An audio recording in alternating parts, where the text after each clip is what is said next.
first thing we're going to show you on this video is how to make a tamper. And a tamper is something that you use to pound into the sand when there's heavy rain or when there's heavy surf. The clams, they don't like that fresh water, they don't like the heavy surf, so they go deeper. And sometimes when they go deeper, there's either shows that are like super faint or no shows at all.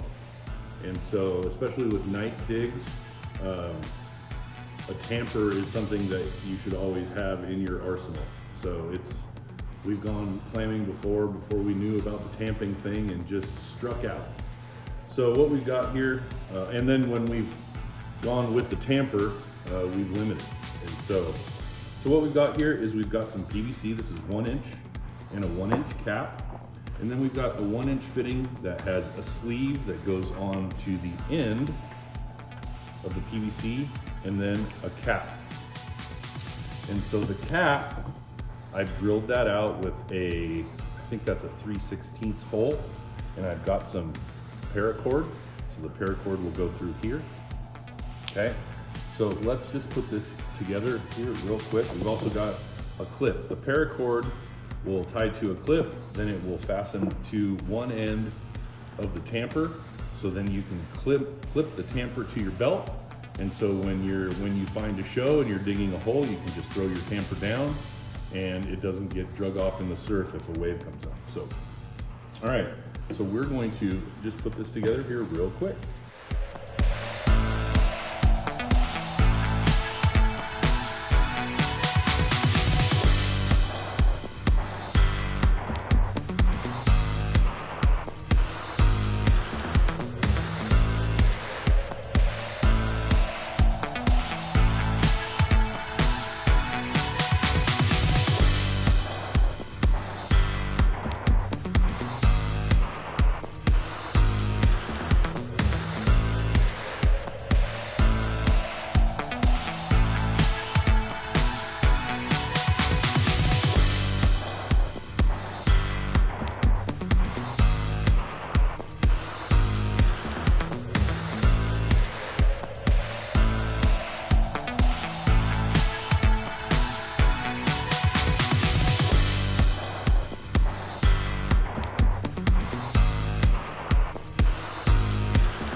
Shrimp beds for days. Steelhead and Chinook River fishermen rejoice.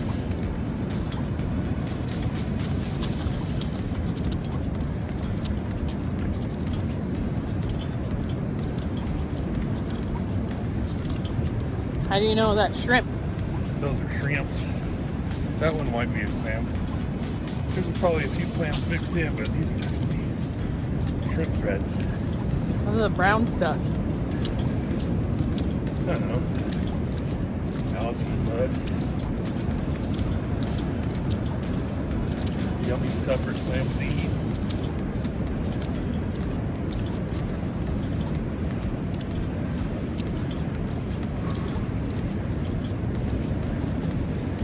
See, that might be a clam right there.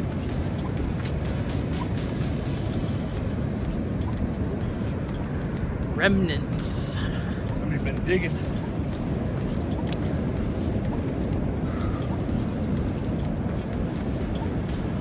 Don't trip. Said don't trip.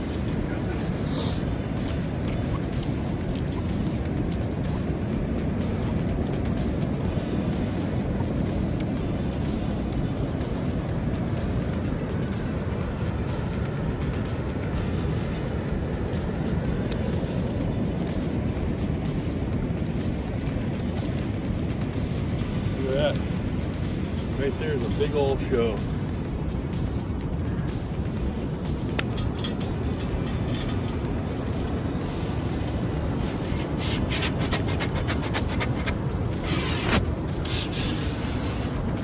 There he is. That's what you call a mossy back. Big old show.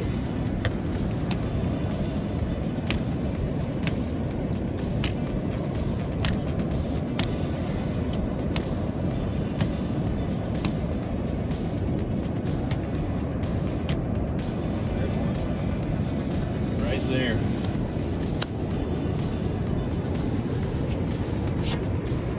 So it's an angle, a little bit back towards the land.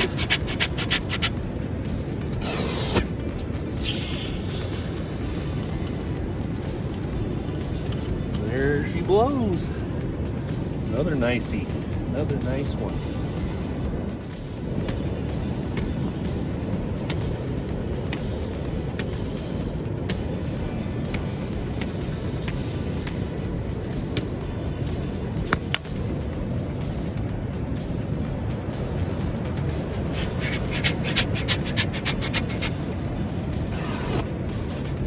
Oh, he's in there.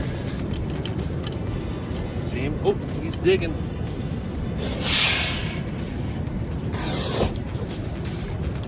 Hoo-wee!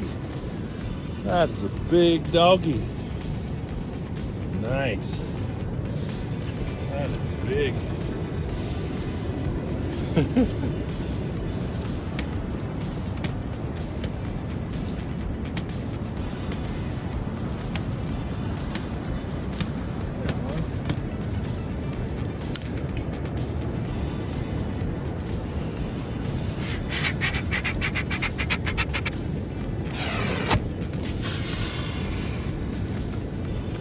There he is.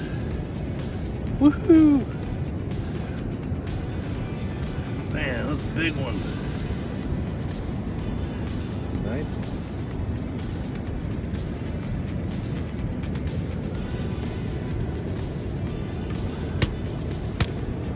Is that another one right there? Yep. Sure? Yep.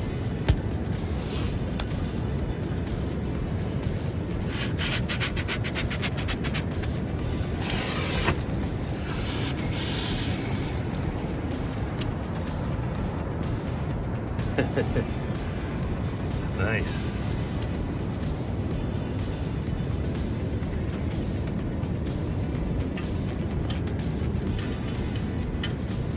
There's one. Big one.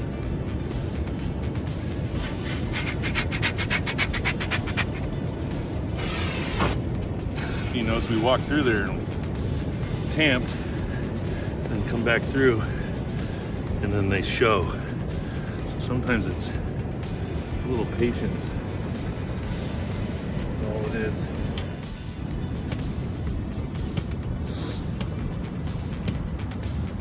That. Huh? I don't think so. A little trick.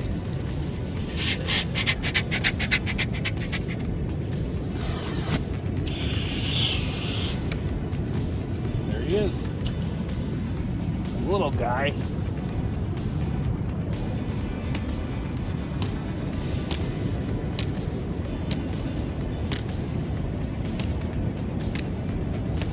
There.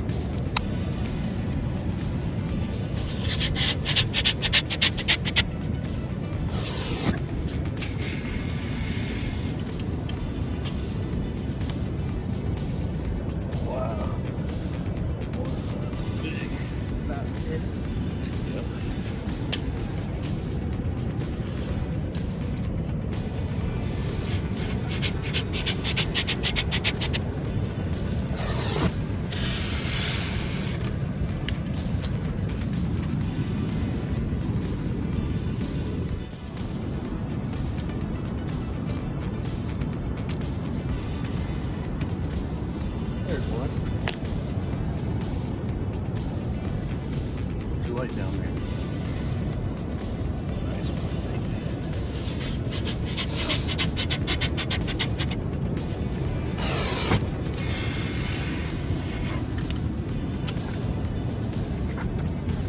Ooh-wee. Dang.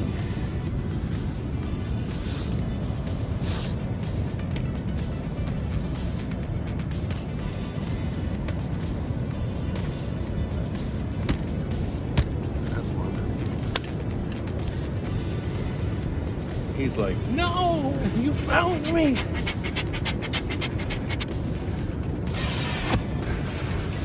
Right there too. Huh? There's one right there too. That's a medium size. That's 11.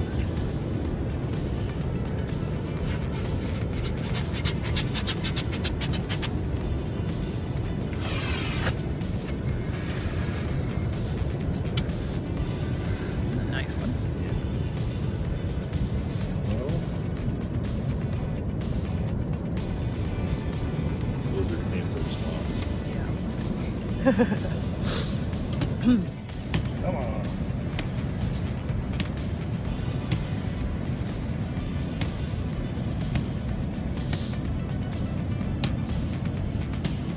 Hey. There's one. Nice job.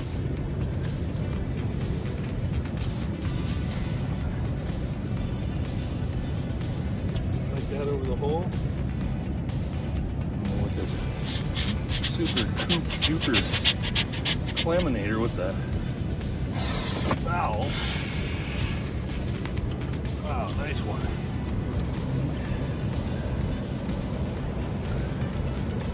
Waves are starting to creep up. We got here late.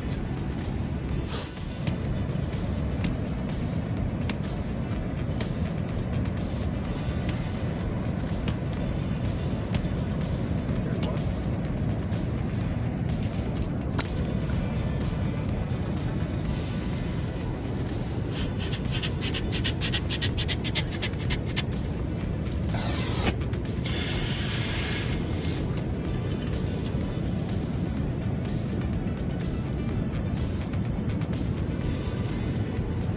A little small guy, but that's okay. Those are tender biddles.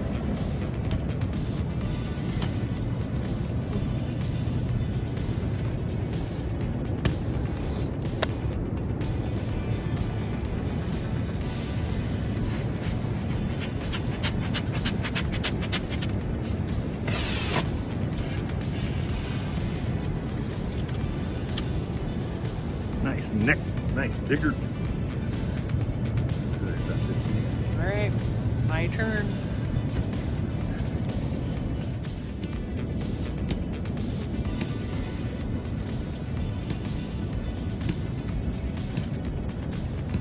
There you go. There's one right there.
Water.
Yep. But we made it.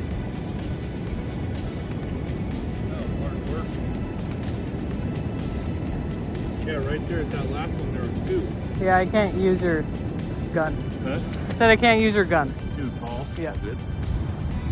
All right, it's Friday, November 15th, and low tide was at 5:38 p.m. and we didn't get here until about 6:15 or so. So we were about over a half hour late for low tide. It was a negative 1.7, so it's pretty big. So we hurried and we went out there and we got 10 super quick, and some of them are pretty big ones. But then it got tough. We really had to pound, but we got them. Only broke a couple, so that's really good. So what we're using is the Claminator gun, and that's this bad boy. And we got little lights on there. This is Murph's Claminator. It's all made of stainless steel, and they work really, really well. So those are the 2 clam guns. I even have one that's a custom-made one by Murph. So mine is like 8 inches longer, so I don't have to bend over as much because I'm so tall. And Katie tried to use it today, and she didn't like it. So Katie will use her own from now on. And then of course we've got the Tampers. You all have seen those before. And then we've got our clam bags. Those are from Murph's too. So they're really nice clam bags. They're not too deep, and they're really easy to wash the clams out in the surf. They come with the carabiner, and none of it seems to corrode. So yeah, that's about it. We're gonna put our clams on ice.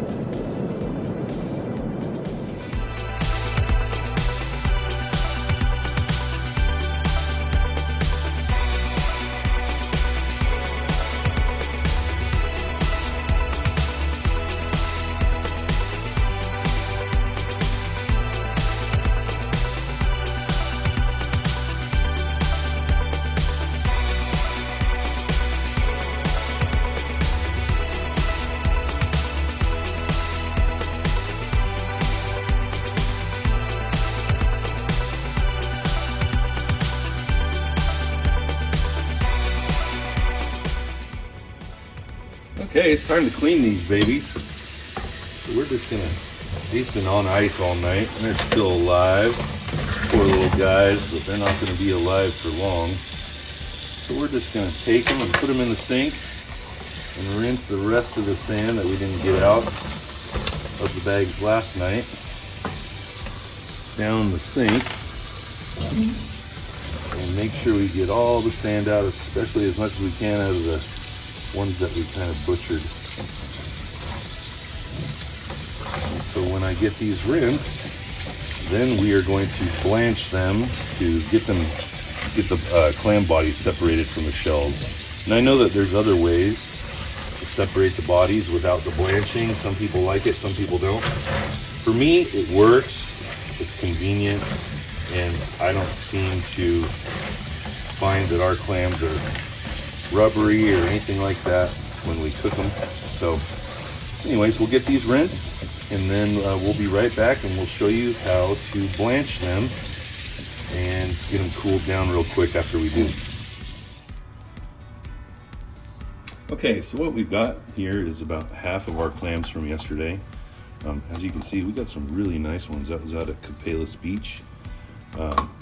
And so what we're gonna do is we're gonna take half of our clams and we're gonna put them into water that's been brought to just below a boil, and we're gonna blanch them. And then we're gonna bring them back, and then they're gonna separate from their shell, or the shells will open.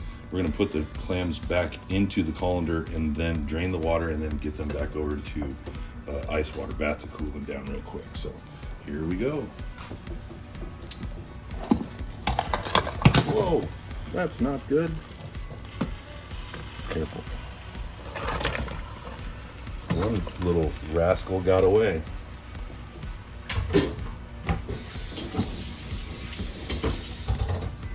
leave those clams in there for about 10 seconds, 10-15 seconds, until we see that the shells start to open, and they have. And so I'm going to come back over and I'm going to dump that water and these clams back into the colander.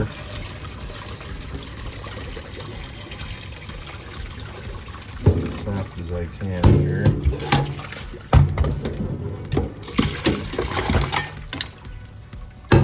And we're going to get as much of that water out of there as possible.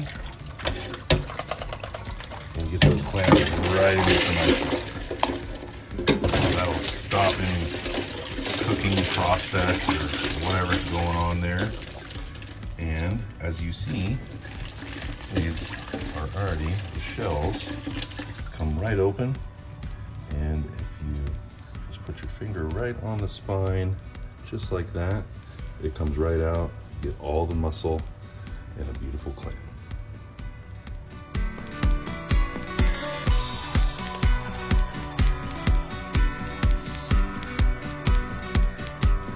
All right, time to clean these bad boys, okay? And so what I usually do is I start with the neck and I cut that tip off. And then I am going to put my scissors right up that zipper and cut into the first tube. And then I am going to cut into the second tube. And so that neck is spread out like that. And I'm going to rinse all that sand and everything out of my friend the clam. Get him nice and clean. Keep those necks and stuff for crab bait for a friend. Okay, and so these brown things are the gills, I believe. And so what I do is I just kind of come up with the side of my scissors and I cut those. Oh, there's still a lot of sand in there. Sandy one. And I cut those gills out as best I can. Get as much off of theirs as I can. And then usually I just pinch and pull, and then I cut the digger away from the body. So then the body will look like this. And then I'll come back and I'll clean up some of this stuff that I just don't find appealing. Squeeze some of that, whatever it's been eaten out of its tube.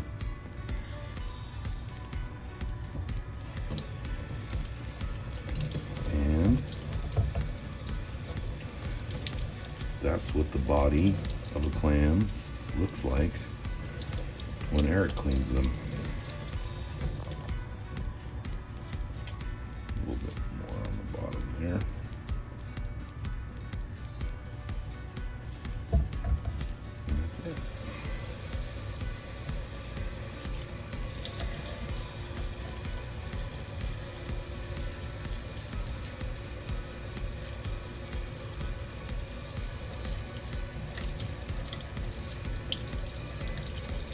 Oh, there's a little crab in there. He got eaten.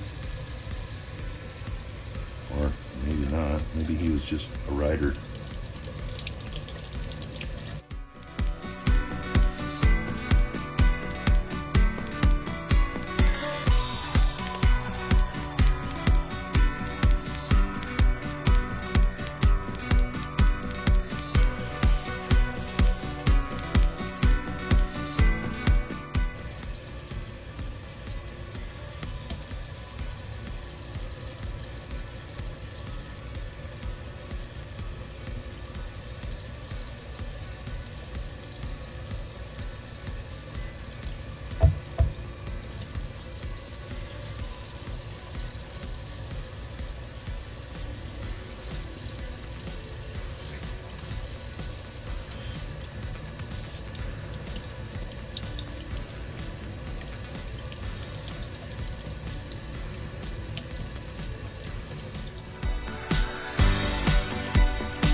All right, so we saved 8 fresh ones for dinner tonight, and we're gonna vacuum pack the rest. So this one is a 7, since we have 22 left. We'll go 7, 7, and 8. And this is our Lem vacuum packer. We love this. We use it for fish and clams and everything. And here we go.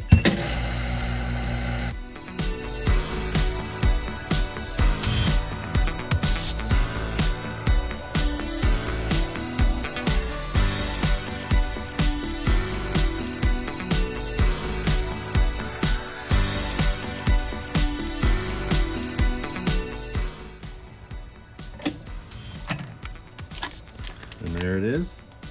Nice vacuum packed batch of razor clams. Put it in the freezer, take it out in a few months, and have a great dinner.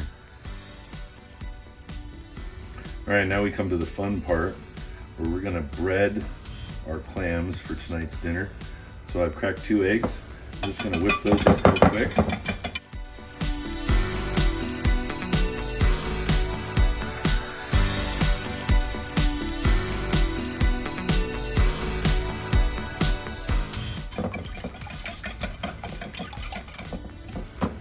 Alright, so now I've got my eggs. And then we're going to use McCormick's Golden Dipped Cracker Meal Seafood Fry Mix.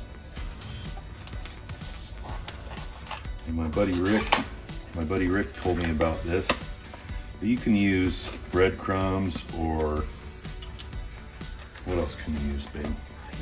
Panko.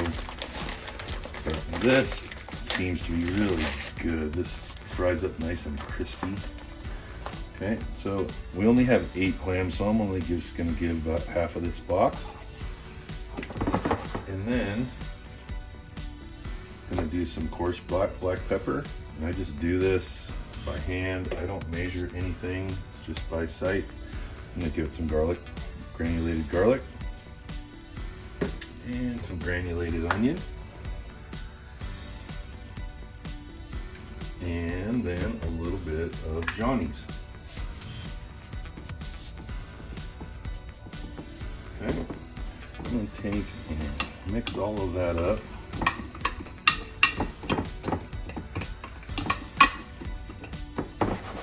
Nice and flat. All right, so before I dip the egg, or dip the clams into the egg, I just put some flour, some all-purpose flour, into a Ziploc and kind of shake and bake the clams so they're nice and coated with flour, and that enables the egg to stick to the clam. So then I'll put the clam into the egg and make sure everything gets coated with that egg, all parts, even parts like that, because if those parts don't get coated with egg, then the batter, the breading, will not stick. Okay. Alright, so that looks good. So I'll drain it for a second, and then it just goes into the breading. And kind of toss the breading on.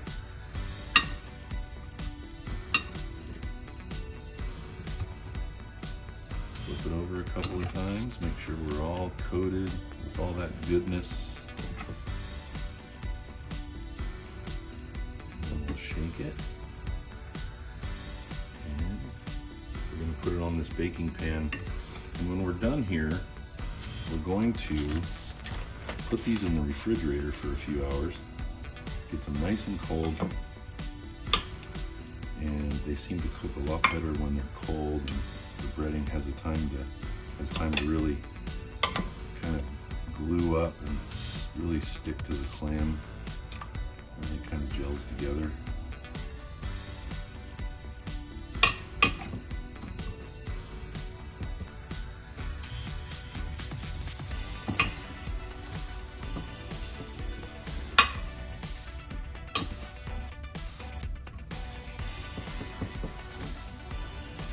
So we're going to go through and bread all 8 of these clams and diggers. let's find a digger down here real quick. Here's one. So the digger, same kind of thing. Nice butterfly digger, perfect size for frying. These are absolutely awesome. Okay, and that digger goes flat into cracker meal. Turn it over. And that's it. I'm gonna go ahead and spread the rest of these.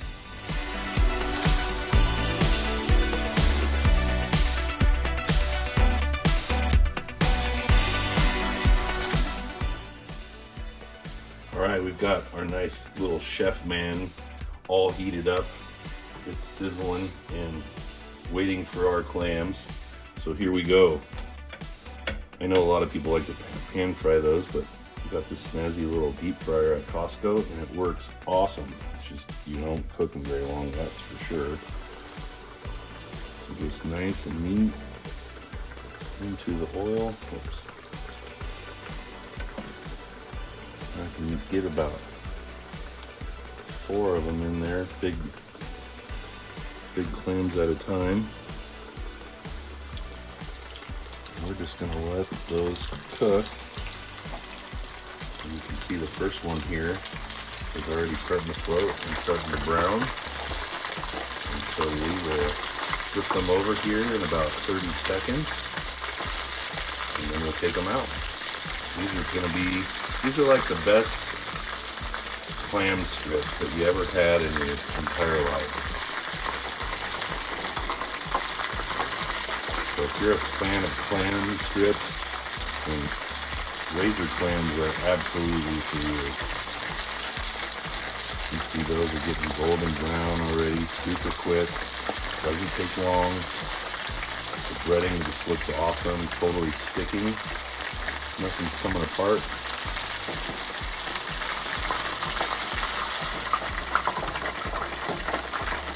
And that's that. That is the first batch. What'd that take? About a minute and a half. Now I can put them over on some towel, let it sop up a little bit of grease that's on there. And then we'll cook some more.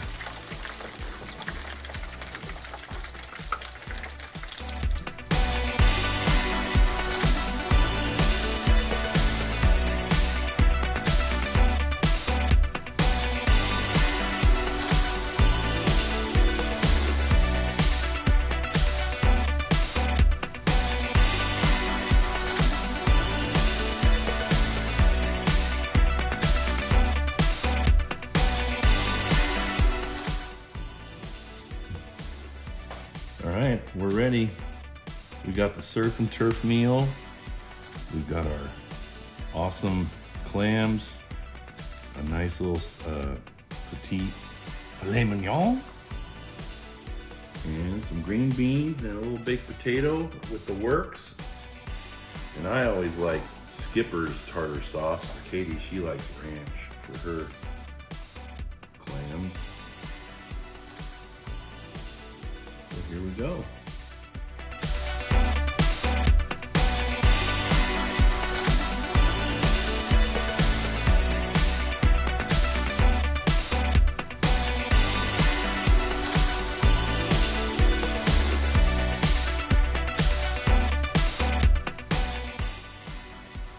Okay, Katie is diving in. It sounded good and crunchy. How is it, babe? Excellent. Excellent. All right, well, I guess we will end this video there because Katie is the official taste tester. And thank you for watching. We had fun making this video, and we'll look forward to doing more. Take care. Happy Thanksgiving to you.